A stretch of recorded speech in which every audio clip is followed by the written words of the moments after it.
This podcast is a proud member of the Education Podcast Network. The Education Podcast Network. Podcasts for educators, podcasts by educators. For more great content, visit edupodcastnetwork.com.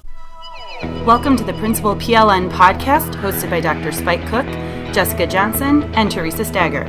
Principal PLN is a weekly roundtable discussion about current topics in educational leadership. Be sure to follow our hosts on Twitter at Dr. Spike Cook, at Principal J, and at Principal Stager. There are many great ways to contact the PLN. Follow the hashtag Principal PLN or at Principal PLN on Twitter. You can also search and subscribe to our podcast on iTunes. All links can be found online at principalpln.com. With Kyle Thompson, who is the author and inventor of Crack the Books, and I'm going to let him go a little bit more into this. But Kyle, thanks for making the time to join us today, and I'm really excited to show everybody where we've gone since the last time we talked to you. So why don't you go ahead and give us a little start about, just for those who didn't know what Crack the Books is about, and then tell us what's been going on with you. All right. Well, thank you both so much for having me. It's great to be here. What Crack the Books is a series now. I think the last time we talked, there was just one, but now it is a series of highly interactive digital books that are designed to solve the two biggest problems facing the teachers of elementary age students. The first being the wide range of reading abilities that can be found in a single classroom, and the second being the wide range of student interest level that can be found in a single classroom. And to speak to the first one, you can walk into any elementary classroom in this country, and what you'll never find is a room full of kids who all read at grade level. It just doesn't exist. You'll have kids that can struggle to read at the first grade level, sitting right next to kids who can read and understand the Wall Street Journal. All learning the same things from one book. And classrooms are so large today, it is really difficult for teachers to do it all. There's just not enough hours in the day to get all the kids that are behind caught up, while keeping the gifted kids challenged, while teaching the lessons of the day, to everybody. And Crack the Books is designed to address that with adjustable reading levels, which I will show you and your listeners in just a moment. And then the second problem, the wide range of interest level. What we really try to do here is just ask ourselves, how do we make kids want to read and learn? Because the fact of the matter is, by the time a student gets to the third grade, they already know where they sit in the educational pecking order. The struggling student or the struggling reader knows they don't read very well, and they don't want to do it, and it's hard. While the gifted student knows that school is pretty easy and it's boring a lot of the time, and they don't want to do it, or they don't have to work very hard to get good grades. And the real issue that I've seen with my own kids and talked to a lot of teachers, is that if these attitudes persist into middle school, then they can begin to define the student. The struggling student can start to believe they're not smart. And so why try? Why bother trying? While the gifted student can learn or come to believe that they can coast through their education, which eventually is going to come and bite them. And so at its core, what Crack the Books is designed to do is to prevent this mold from ever getting set. So why don't I share my screen with you, and I can show you a bit about what the books are real quickly, what they do, and then we can go through and talk about some of the new things that we have developed since we talked last. I think that sounds fantastic. I'm sure a lot of the administrators that are listening right now are thinking, the same thing that I did the first time I heard about this, and that is, how true it is that you never have a group of people who are at the same level. And when you can bring concepts and ideas down to, multiple reading levels, it really changes the game. Oh, well, yeah, and really the whole inspiration for Crack the Books actually came from a meeting with my daughter's third grade teacher. Because Caitlin was really behind in her reading comprehension, and so they had her in a remedial reading class with the younger kids, and and she's like, I don't want to be with the little kids, I want to be an advanced reader, and and so it was having the opposite effect. She was resisting reading. And so we're brainstorming with her teacher at conference about what to do about it, and her teacher just casually mentioned that she was having this problem with over half of her students. I'm like, what? Half? And she said, yeah, that so many kids were either reading so far below or so far above grade level that she was just tearing her hair out because there were no resources that allowed her to teach a single subject and with such a diverse range of readers. And you can have a decade, between your high readers and low readers in a typical elementary class. So. Absolutely. So show us what you've got. I love these. So I'm going to go to screen share here. And all right, and you can see my screen, correct? I sure can. Okay, so what you're looking at here is the Crack the Books bookshelf. Now, when we talked last, we only had Pines to Vines, and Pines to Vines was a standalone book. Now we have, quite a few books here in the series. And so you download the Crack the Books app, and then you get access to all of the books, okay? And we also have these bonus content items on the bottom, which I'll talk about a little bit here in a little bit. So if I just go here to our Pines to Vines and we start reading it, then it's going to launch to a landing page that has a bunch of icons, which I'll take you through here momentarily. But first, we're going to go to this reading page and select my bookmark. And what we give teachers to address the reading ability issue is this levels button. There are 5 reading levels that range from the 1st to the 8th grade, all Lexile certified. And as I change from a 1st grade text, which is what you see here, to an 8th grade text, which is right there, you can see how the words, the sentences, the paragraphs, they get longer, more complex, richer. But what doesn't change are the key lessons that we're trying to teach. It remains exactly the same. It is only the presentation that changes. I want to give you just a real quick example of that here in chapter 3. This is our chapter on temperate forests. Just the first 2 paragraphs. So this is a 1st grade text. We've been wet, we've been dry. Let's try something in the middle. How about a forest with all 4 seasons? The temperate forest is just the place. Okay, so what are we trying to teach here? Temperate forests have all 4 seasons. Okay, pretty basic. Now I go to an 8th grade text, and you can see, I enjoyed swinging on the vines in the tropical rainforest, but I'd like to visit somewhere that doesn't just drift between rainy and rainier for our next excursion. The dry forest is a bit too far in the other direction. How about a moderate forest region that falls somewhere between the 2 extremes? With 4 distinct seasons, the temperate forest sounds like just a ticket. So what are we trying to teach in this longer passage? Temperate forests have all 4 seasons. Exactly the same thing. But this passage is going to be far more interesting and challenging for a high reader than that first passage. And so this gives teachers a knob to turn to be able to adjust the reading level, to customize the books to match the abilities of each and every one of their students. And they can do it in seconds. An entire classroom would take no more than a few minutes. When you combine that then with our built-in tests, we have built-in tests for each of the books. You can select your chapter, select your level, your bookmark, and then you can start taking tests. And we have true-false questions. There are drag and drop. Here we're going to drag all the different layers of the forest, to the proper places. On here, multiple choice questions here of different types. There are some with one answer, some with multiple answers. There's vocabulary tests where you drag the vocabulary word to the proper definition. And then there's essay questions. You just tap on the box, then you can start tapping your answer. And you hit done, and then a PDF file is sent to the teacher with a summary of the test and the student's score. It's graded within the app so that teachers can very efficiently gauge whether a student is understanding the material at their current reading level. And so, when you combine these 2 things, then you have a really powerful tool for educators to, not only make sure every child is successful, but help bring them along with the scaffolding, that's available in all of these books. So that's what we have for the reading ability, reading level thing.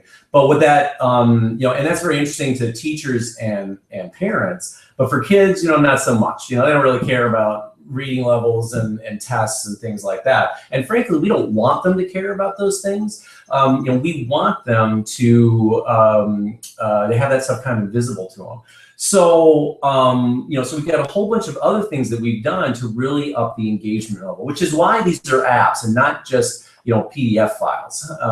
This is a full-blown app, so we can take full advantage of everything that iPads can do. For instance, you go to the big maps icon, and here we have this globe that the students can manipulate. They can spin it around. All the different forest types are highlighted with different colors. They can zoom in, they can zoom out. And one of the neat things about this is that, as you spin it around, you have all these pictures. And this is something new from the last time we spoke. they have all these pictures that pop up throughout the globe. And if you tap on one of those pictures, then you get taken to this photo gallery and you can see all the different kinds of plants and animals that live in that specific forest region.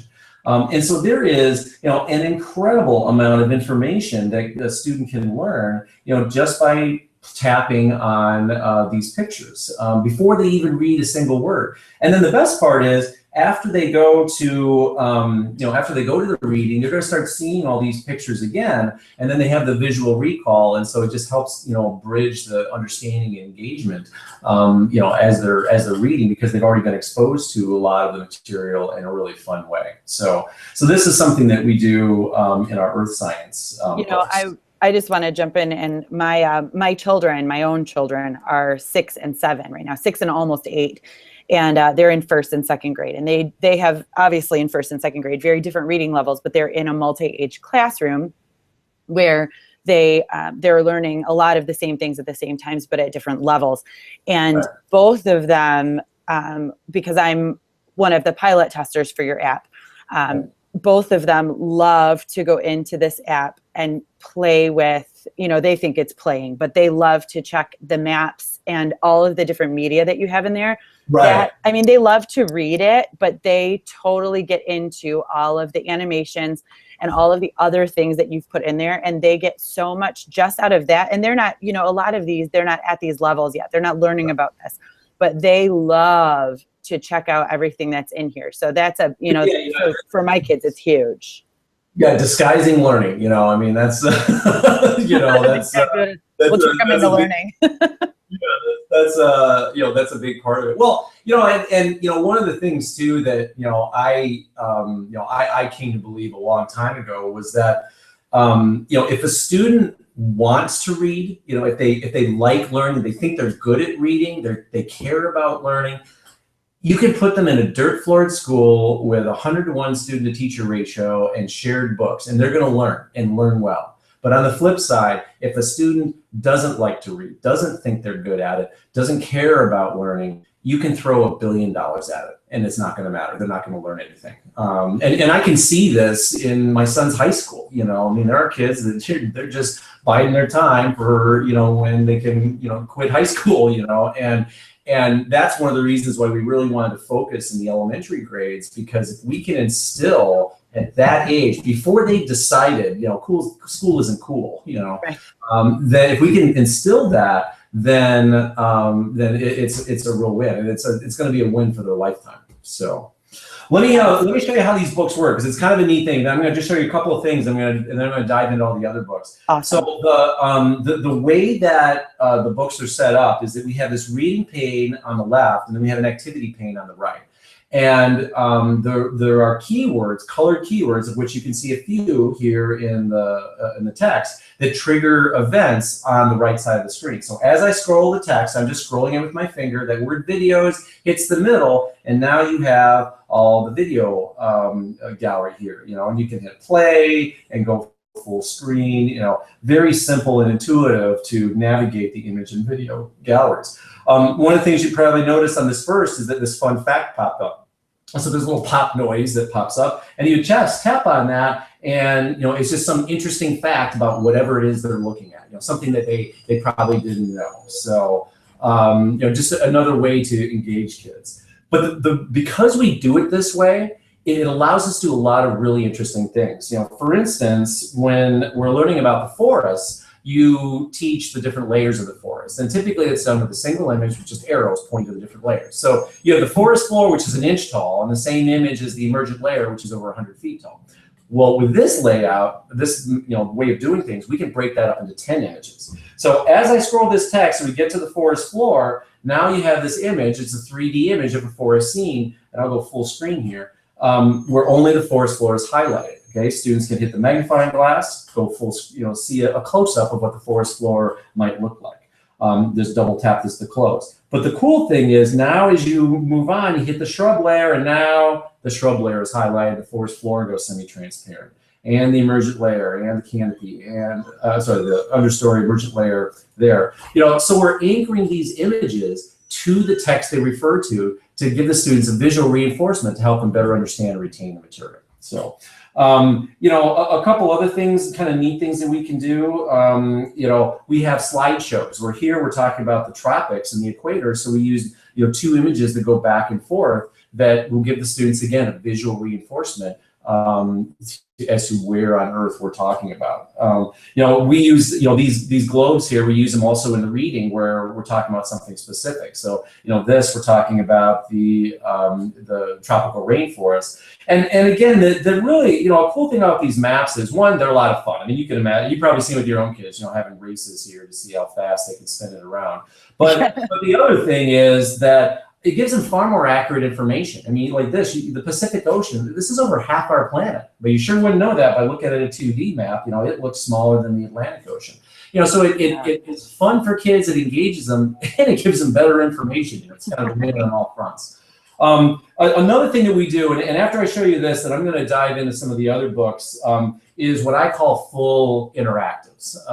And this is something that is really what makes Crack the Book special, is our ability to do this kind of thing. So this, for instance, is a forest to desert interactive. A really important lesson for students to learn is how the environment can affect the biome, rainfall and average temperature. Right. And so to teach that fairly complex subjects that PhD dissertations have been written on, we created this interactive where the students can adjust the temperature and they can adjust the rainfall, and they can see in real time how those changes affect the biome. They can literally turn a tropical rainforest into a dry, sandy desert just by moving these sliders around.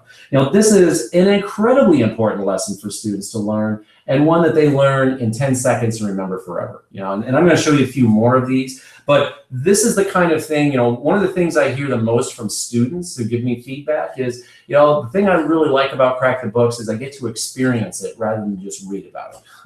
And that's what these kind of interactives are all about. I want to take you to a couple other things here, actually, before I move on. Photo gallery here has all the different books in here. You've got, you can tap on a picture, see it full screen, and then start swiping, to see all the other, images in here. And what's really cool about this too is you've got this read more. So if you want to read more, you hit that, and then you're taken to that particular image. Of course, there we go.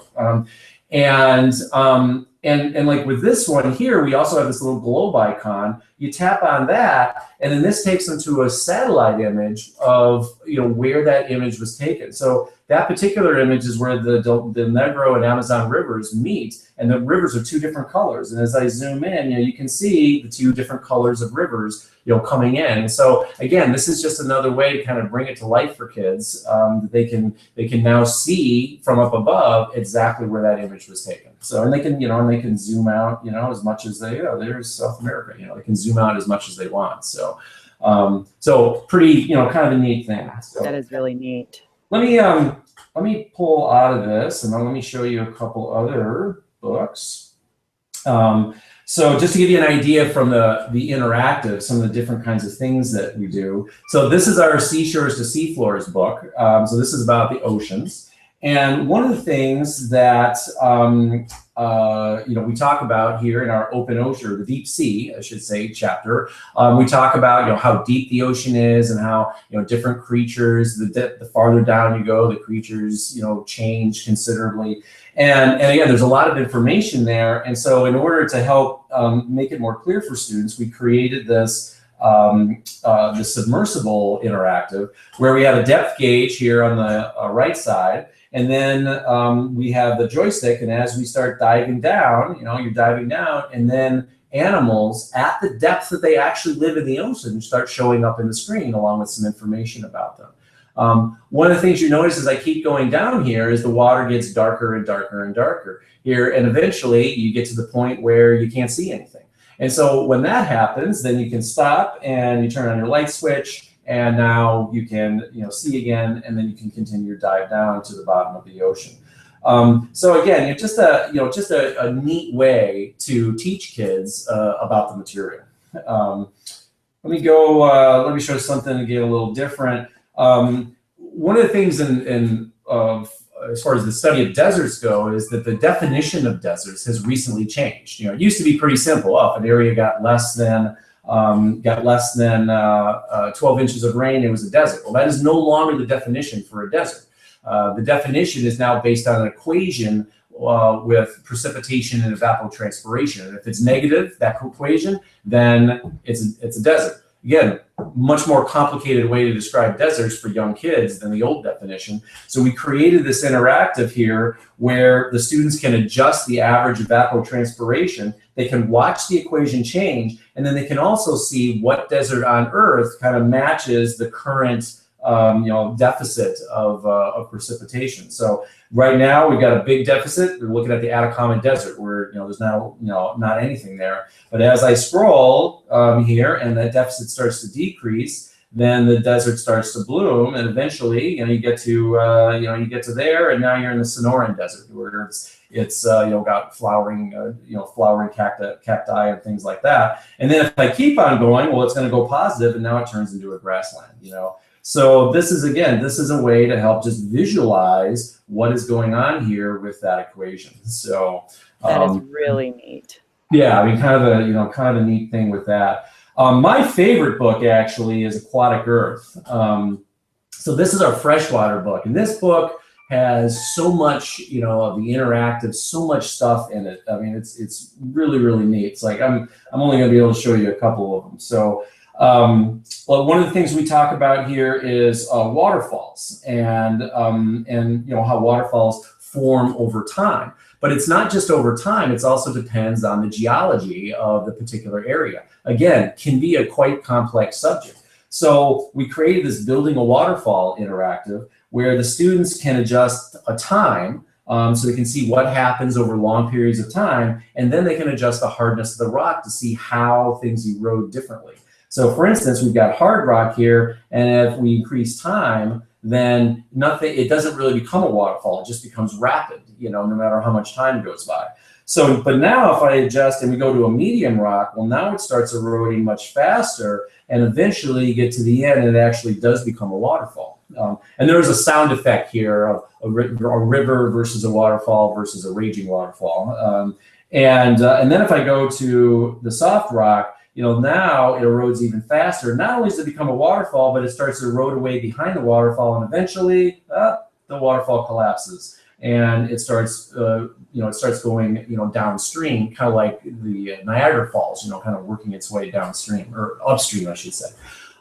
So this is again just a fun way to get this, get this interesting, concept across as far as, how waterfall, why is a waterfall a waterfall? Yeah, the thing I love about that is that there's really the only way that we can make our students understand this is to explain it. But the fact that they can go in and actually manipulate the water and show how, what happens if it's faster, how it works. I think that it's just phenomenal. Those are you show this to a second grader, or a first grader who can't read, and they're going to have a working understanding of how waterfalls form. Absolutely. Versus how much text would a fifth grader need to read right. to do the same thing, Exactly. Be huge, and then not that I'm, anti, that's a problem, but if they have the text with this in combination, it just makes it make a lot more sense. Absolutely. So, and there's actually even a better example of this here in our lakes book. So we talk in here about thermal stratification, and thermal stratification is, the reason why, lakes are lakes. Without thermal stratification, lakes are not healthy. And this is an incredibly complex subject. I mean, when I was writing this, when we were writing this book, it took me a while to understand it, And so as we were doing this, we're thinking like, how can we make, elementary students, understand what is going on here, And so we created this animation. And so, you've got a lake, a side view of the lake, and you have all of the colors that represent different temperatures of the lake. And this is what it actually looks like, and it's pretty defined, like you're in position X and you've got this temperature, and you're in position X, -1, and you're at a much different temperature. So what the students can do then is adjust the seasons, and then it can see how the thermocline changes as they change from season to season. But that is only part of the equation, because the other part is wind. Because if there's a lot of wind, then it starts mixing the water and it changes the thermocline. So then you have this slider on the top where you can adjust the wind speed. And you have the clouds there blowing and causing causing some waves at the top of the surface. But as I move this slider, you can see how that changes the changes the thermocline, and it changes depending on the season. If I change to summer and then we go do it, well, no matter how how the wind is going, it doesn't completely get rid of the of the thermocline. Versus the fall. Where things are cooler, well, then eventually it will, if the wind is strong enough, which happens in the fall, then the water becomes completely mixed. And then, of course, in the wintertime, you have a layer of ice, and then it doesn't matter what happens because the ice protects the water from what the wind is doing. So again, with this interactive, students will have a working understanding. Are they going to be able to write a PhD dissertation on it? No, probably not. But they're going to have a working idea of how thermal stratification works and how these different layers of water temperature work. In just by looking at this. So it's again, just another example of what we can do and crack the books. There really is nothing that we can't do in these books to help foster understanding. And one of the things too that we create a lot of videos to help make kids understand things too. So like this tiny ball of water. This is one of my favorite videos here. And so what this is describing is because this book is about fresh water, and especially with young kids, there's you have this impression that we just have infinite water on this planet. We'll never run out. But what's really not clear is just how little usable water there is on Earth, and really compared to the size of the Earth, even when you count the oceans, there's really not that much water in the oceans either. And so we created this animation to help get the point across. And so I'm going to hit play here. You just watch it. With more than 330 million cubic miles of water on our planet, we often think of it as an infinite resource. But Earth contains far less usable water than first meets the eye. Over 98% of Earth's water is located in oceans or in the form of snow and ice, making the overwhelming majority too salty or inaccessible for human consumption. If all of this water was rolled up into a ball, it would be only 860 miles in diameter.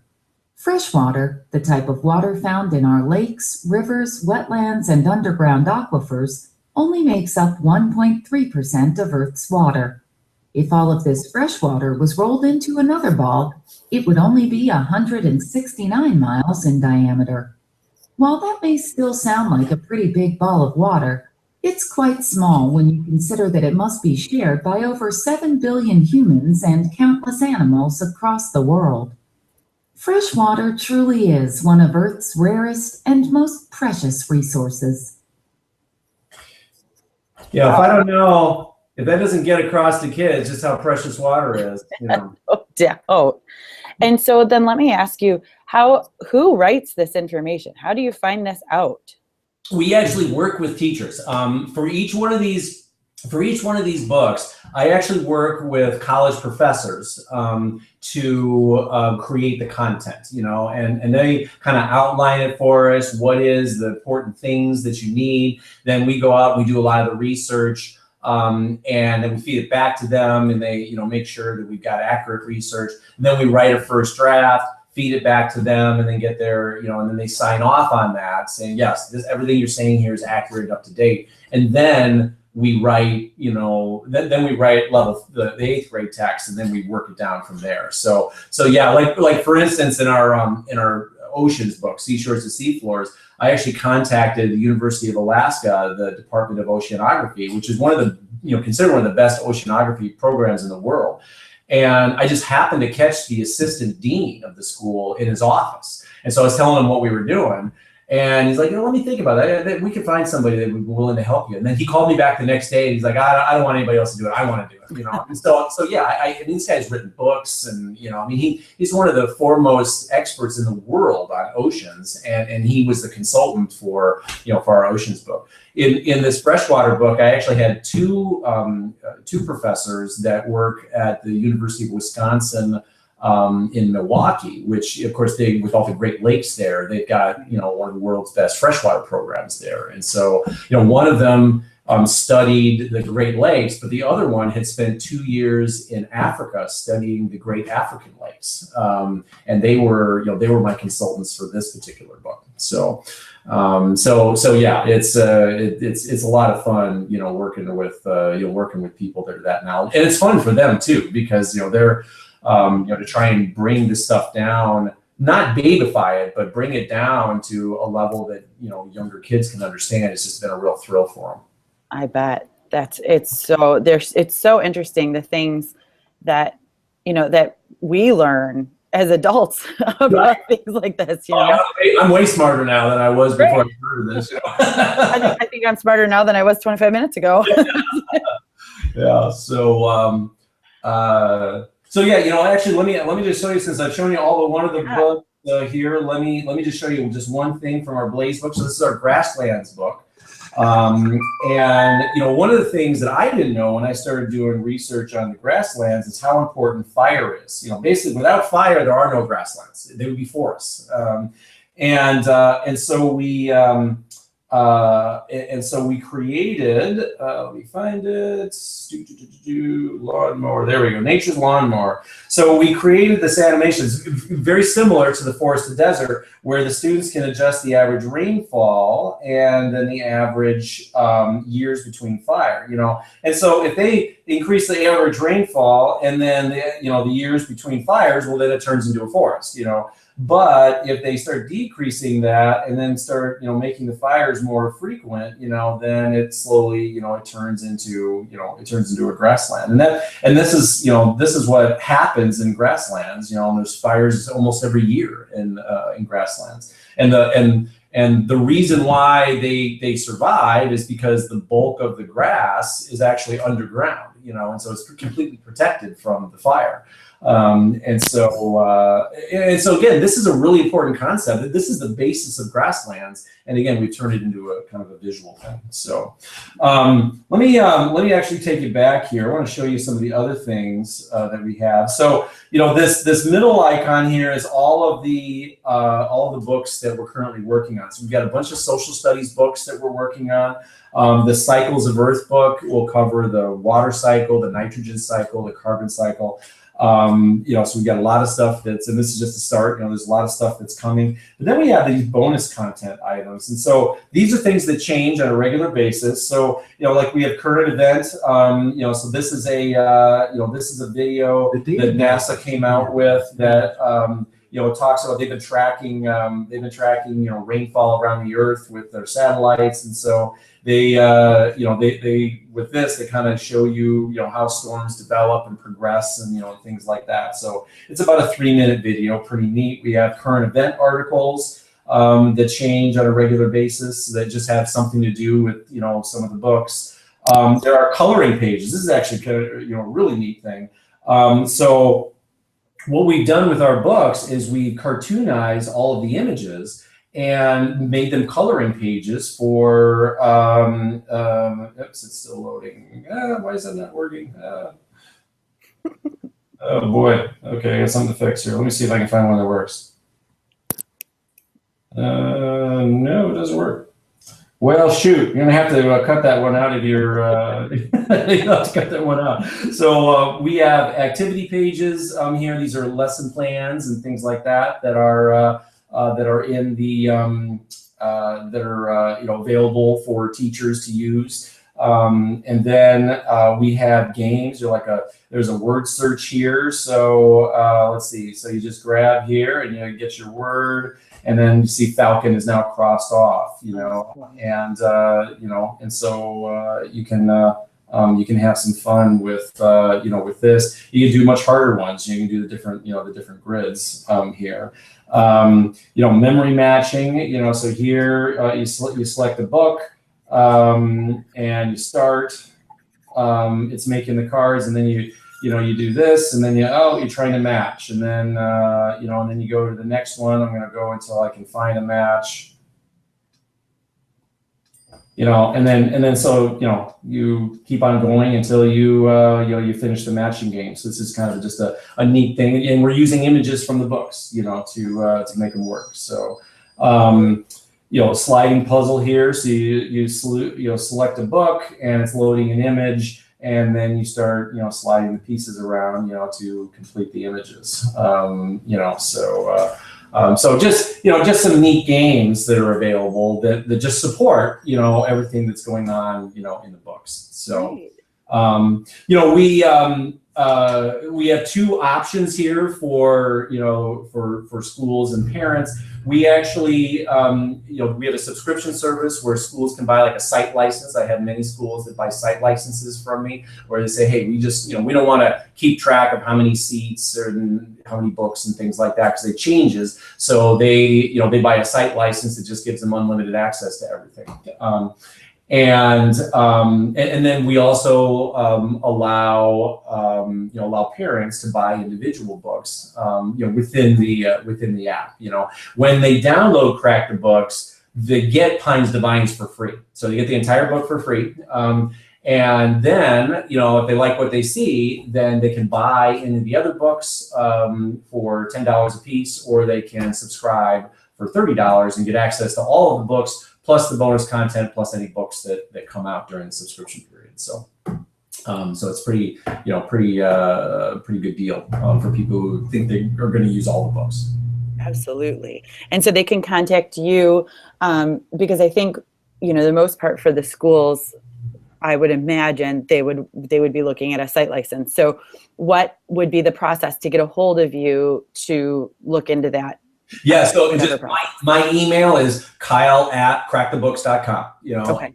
So you just send me an email, and yeah, we'll just have a discussion about the needs, and we also do pilots for people. People want to do a small pilot, and I can give them access to like say, hey, we've got a desert unit coming up. I want to check out that desert book, and so I can unlock the desert book for them so they can do a pilot and get comfortable that it's going to meet their needs. So I've got a lot of flexibility along those lines. So okay, great. And then anyone who's interested in something like that can just contact you through your email address? Exactly. So awesome. And can you tell me just really quickly, this we can see that it works on an iPad. Is this an iPad only app, or do you have it for other platforms right now? Yeah, it is an iPad only app. Yeah, we're and that's why this is an app. And so yeah, we have this dedicated to iOS awesome. Right now. So very good. So we can get a hold of you through your email address. Do you have a website that they can go to? Just go to crackthebooks.com, and then you can read about all the books, and there's a lot more information on the website.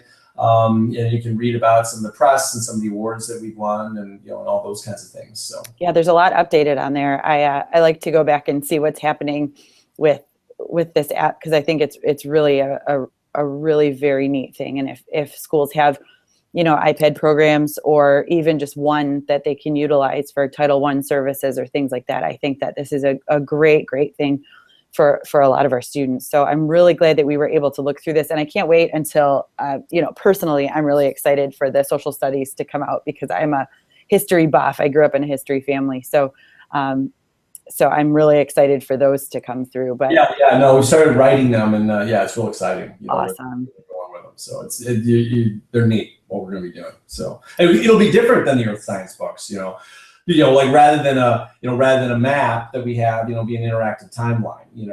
Oh yeah. Which you kind of have all the events, there, and you tap on them, you can learn more. But it'd be kind of the same thing where you look at that, and then you can learn so much about what happened just from there, and then you start reading, and it's just kind of getting it all together, So yeah, very excited though. Yeah, that's fantastic. So I thank you so much for taking some time today to show us all of the new things that are going on with Correct the Books. And I will be sure to get this out and make sure that anyone who wants to contact you regarding site licenses or pilots or anything like that can contact you at Kyle at it's Kyle at correctthebooks.com. Yep. Awesome. So that's perfect. Thank you so much for taking some time out today. We really appreciate it. Thank you so much for having me today. It was a pleasure. Absolutely. Thank you. Great.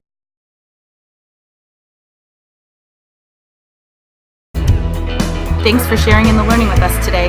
Remember to subscribe and leave a review on iTunes and continue the conversation by joining the Boxer group. Links can be found at principalpln.com.